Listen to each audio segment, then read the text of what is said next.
जल्दी जल्दी घर के सारे काम निपटा बेटे को स्कूल छोड़ते हुए ऑफिस जाने का सोच घर से निकल ही रही थी कि फिर पिताजी की आवाज आ गई, बहू जरा मेरा चश्मा तो साफ कर दो।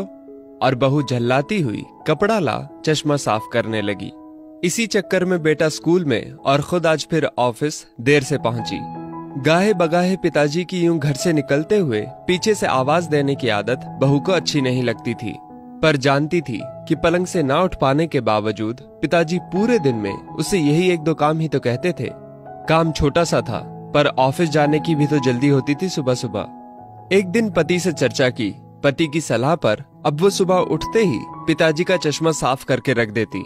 लेकिन फिर भी घर से निकलते समय पिताजी का बहू को बुलाना बंद नहीं हुआ। दिन बीते, एक समय वो आया कि समय से खींचातानी के चलते अब बहू ने पिताजी की पुकार को अनसुना करना शुरू कर दिया। एक दिन ऑफिस की छुट्टी थी तो बहू ने सोचा क्यों ना घर की साफ सफाई कर लूं। अचानक पलंग से नीचे गिरी पिताजी की डायरी हाथ लग गई। उसे पलंग पर उठाकर रखते हुए उत्सुकता हुई कि देखूं तो सही पिताजी सारा दिन क्या लिखते रहते हैं। यही सोचकर यूं ही खोल दिया एक पन्ना। उस पन्ने पर लिखा था, मेरी प्यारी बहू, आज की इस भागदौड़ भरी जिंदगी में घर से निकलते समय बच्चे अक्सर बड़ों का आशीर्वाद लेना भूल जाते हैं। बस इसीलिए जब तुम चश्मा साफ कर मुझे देने के लिए झुकती हो तो मैं मन ही मन अपना हाथ तुम्हारे सिर पर रख देता। वैसे मेरा आशीष सदा तुम्हारे साथ है बेटा। आंखें नम हो गईं। बस अगले दिन से ही बहू ससुर का रिश्ता मानो पिता पुत्री में बदल गया। अब 5 मिनट पहले तैयार होकर बेटे को स्कूल छोड़ने के लिए पिताजी की आवाज से पहले ही बहू चश्मे को साफ कर देती।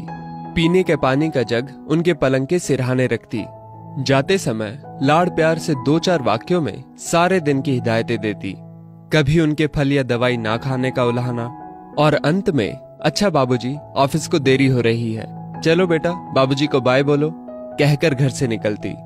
बूढ़ी हड्डियों में ना जाने कैसे ताकत सी आने लगी। दवाई वही थी पर सेहत में सुधार 10 गुना होने लगा था।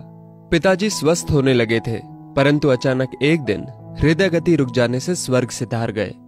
उनके अंत समय में उनके मृत देह के चेहरे पर संतुष्टि के भाव की भी पूरे परिवार में खूब चर्चा हुई थी। आज पिताजी को गुजरे ठीक 2 साल बीत चुके हैं। आज भी बहू रोज घर से बाहर निकलते समय पिताजी का चश्मा साफ कर उनके टेबल पर रख दिया करती है। उनके अनदेखे हाथ से मिले आशीष की लालसा में आज भी सुबह घर से निकलते हुए ना जाने क्यों ऐसा लगता है कि अभी आवाज आएगी, बहू जरा मेरा चश्मा तो साफ कर दे। माता पिता का दृश्य आशीष ही ईश्वर की कृपा दृष्टि है। जीवित माता पिता की सेवा मरणोपरांत किए गए पितृकर्म से कहीं अधिक उत्तम है। जीवन में हम बहुत कुछ महसूस नहीं कर पाते, और जब तक महसूस करते हैं तब तक वो हमसे बहुत दूर जा चुका होता है। आइए इन बूढ़े वृक्षों को जल रूपी स्नेह तथा सेवा रूपी खाद से संजोकर फिर से युवा, स्वस्थ तथा हरा भरा करने का प्रयास करें। दोस्तों, इस वीडियो को लेकर आपकी क्या राय है नीचे कमेंट करके जरूर बताइएगा। और अगर आपको ये वीडियो अच्छी लगी हो तो इस वीडियो को लाइक करिएगा, शेयर करिएगा ज्यादा से ज्यादा लोगों तक।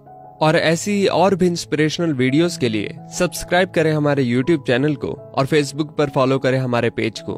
धन्यवाद।